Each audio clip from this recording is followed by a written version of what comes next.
A remarkable show of dissent against the invasion of Ukraine happening in the unlikeliest of places, Russian state TV. On Wednesday night, a Russian filmmaker said this to a pro-Putin anchor.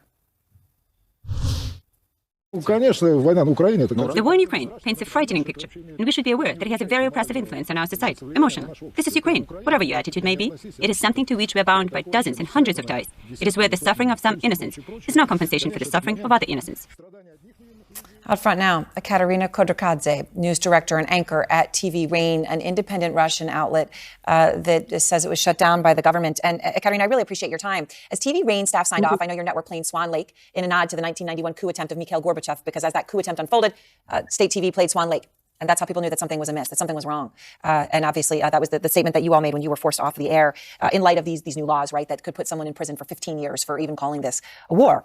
In that context, when you heard that very pro-Putin anchor interviewing somebody who had been for the Crimea invasion, as I understand it, who says the suffering of innocents are no compensation for the suffering of other innocents, the war, calling it a war, is a frightening picture. We should be aware it has an oppressive influence on our society. Did it surprise you to hear that?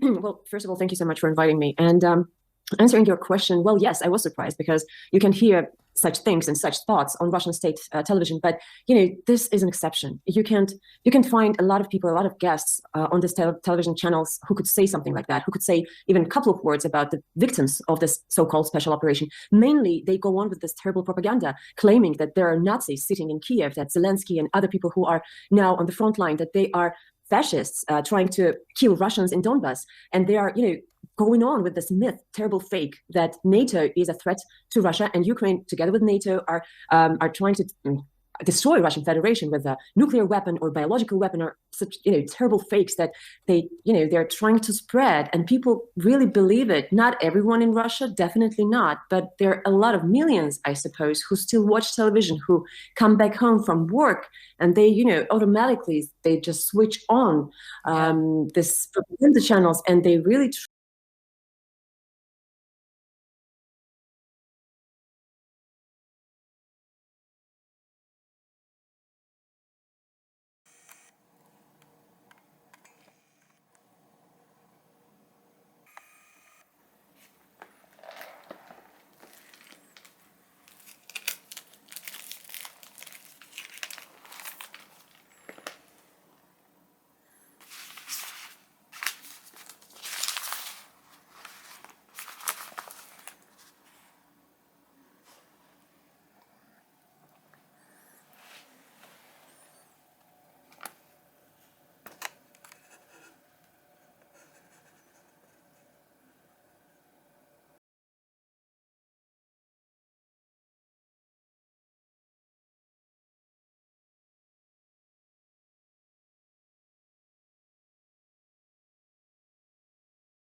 these new laws, right, that could put someone in prison for 15 years for even calling this a war.